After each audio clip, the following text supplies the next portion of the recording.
నేను ఏవి చేశానో ఆ చేసినటువంటి కర్మలే నేను ఉత్తరోత్తర ఎటువంటి జన్మని పొందాలి అన్నదానికి హేతువులవుతాయి. మొదటి విషయం.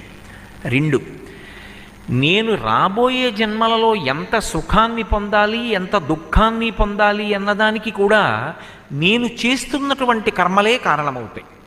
ఇందులో మీరు విభాగం చేసినప్పుడు ఒక చిత్రాన్ని గమనించవలసి ఉంటుంది. ఈశ్వరుడు జంగమములను సృజించినప్పుడు, సరే స్థావర ప్రాణిని అలా ఉంచండి, దానికి కదలికే లేదు. ఈ జంగమములను అంటే కదిలే ప్రాణులను సృజించినప్పుడు ఒక చిత్రాన్ని అందులో సృష్టించాడు. ఒకటి తిరియక్కు. తిరియక్ అంటే పశువు. పశువుకి అసలు కర్మాధికారం లేదు.